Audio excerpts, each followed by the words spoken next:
To me, one of the most evocative ideas and visuals in fantasy is the image of a knight riding into battle on a horse or magical creature of some kind. Achieving this in Dungeons & Dragons can be a little tricky. So in this video, we're going to talk about how mounted combat actually works. Hi, I'm Jeremy, and welcome back to Experience Gain. This is the video series where I talk about D&D and how to get the most out of your role-playing games. If we want to talk about mounted combat in Dungeons & Dragons, we have to start by talking about mounts themselves. In D&D, mounts are broken down into three different types. You have your land mounts, like a horse or camel. You have an aquatic mount, like a dolphin perhaps. And then you also have your flying mounts, like a griffin. The only prerequisites that a creature needs to have in order to qualify as a mount is that its physiology needs to work so that it can be ridden. A giant, for example, would not qualify as a mount because it is a two-legged bipedal creature that we don't rationally think of being a mount. And then besides that, it also needs to be at least one size larger than you, whatever the size of your character is. So a horse works just as well as an elephant. And if you're playing a character of a smaller race, that vastly increases the amount of options you have to choose from for your mount. In-game, the benefits of having a mount are the same as they are in real life. Not only can they carry more than you, but they can also move you and transport you faster over longer distances, and even move faster in shorter distances.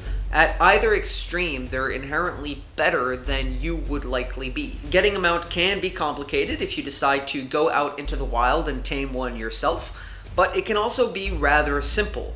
You might just be able to purchase a mount of some kind according to the information in the player's handbook, or you might have access to a spell like the Paladin's Fine Steed that would allow you to magically summon a mount that is already loyal to you and listens to your command. That's really the quick basic overview of how mounts work, but it starts to get a little more complicated when we get into combat. In fact, if you look back at history, for a long time, mounts weren't really used in combat. They were a key part in getting soldiers to and from battles, but it took too much training and too much skill for individual warriors to actually fight on mounts. It just wasn't efficient or economical, and it took some time for the innovation of mounted combat to actually come into play. The creation of cavalry units and the specialized training that went along with it revolutionized the face of battle. If you want to ride a mount or take one into combat, you as a player don't really need any certain prerequisites, though there's nothing wrong with role-playing some training time to get used to fighting upon a mount. The main thing that you need is really just a mount that you acquire in one of the means that we discussed, and a saddle to help you ride upon the mount. Though even that is not necessarily required, because you can always justify that you ride bareback. Now, for combat, certain equipment has definite advantages. A military saddle, for example, will increase your character's ability to stay mounted even when jostled or subjected to enemy effects. And there are other pieces of equipment that you might want to have just because of their innate usefulness. Barding here is probably the most important item to talk about. Barding refers to the armor that your mount wears. Any kind of armor that a character can wear, not necessarily your character specifically, but any character at all, can be worn by a mount.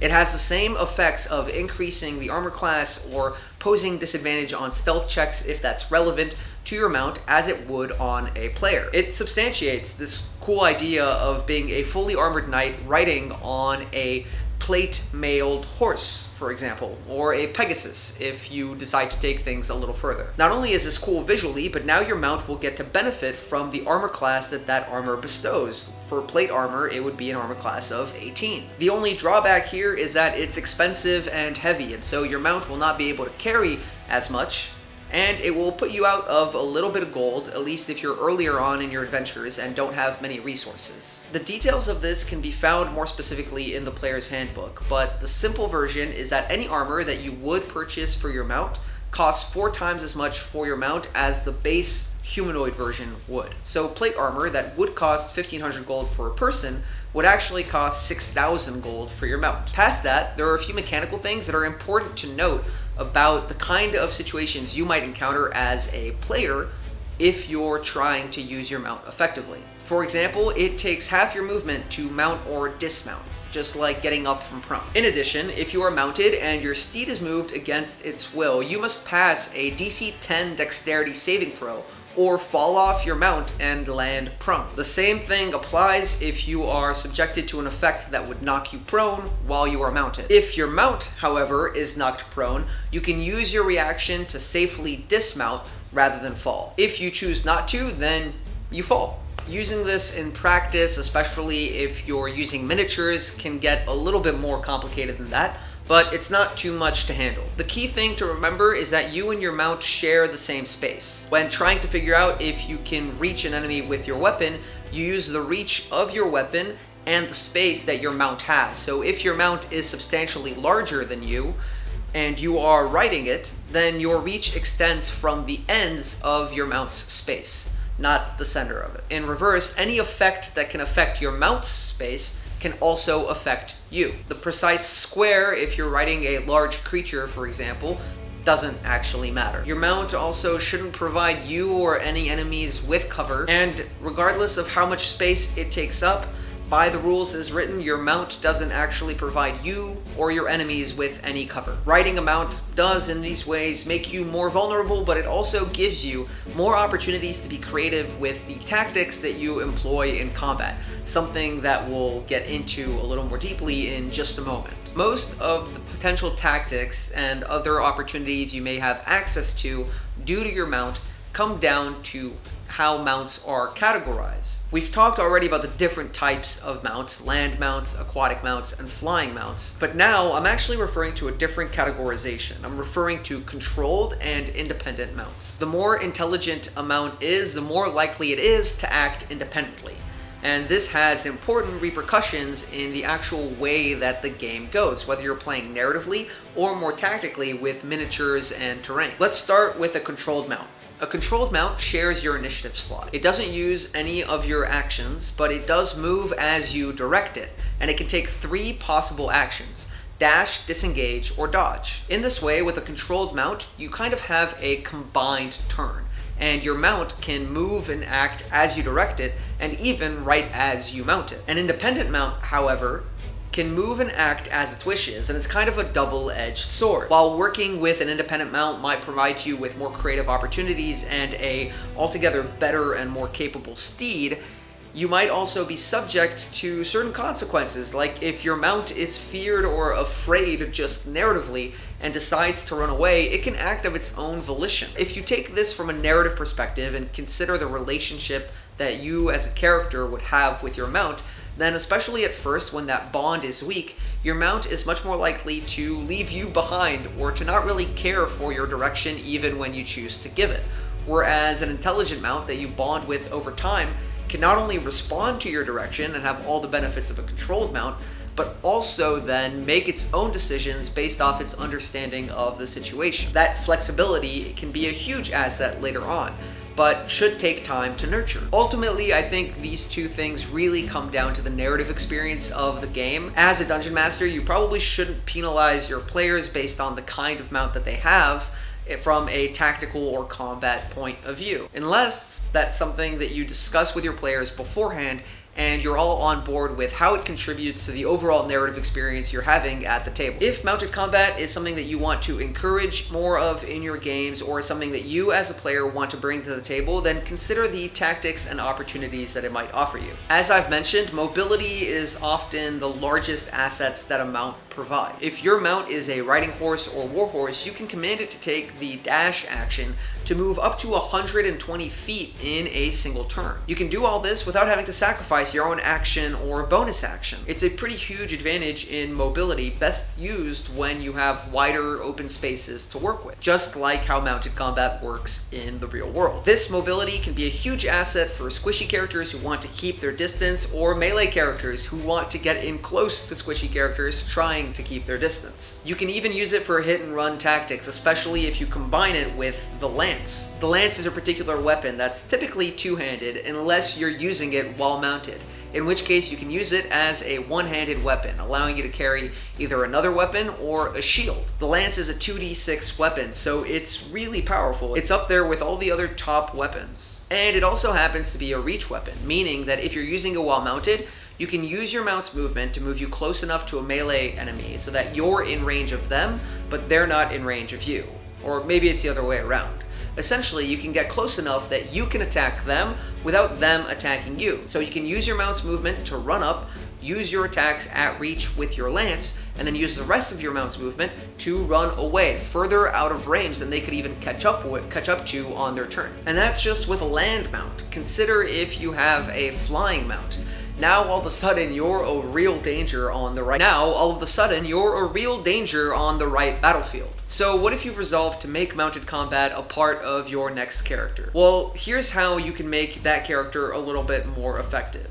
The number one place to start, of course, is the mounted combatant feat. This feat reads, notes, you are a dangerous foe to face while mounted. While you are mounted and aren't incapacitated, you gain the following benefits. You have advantage on melee attack rolls against any unmounted creature that is smaller than your mount. You can force an attack targeted at your mount to target you instead.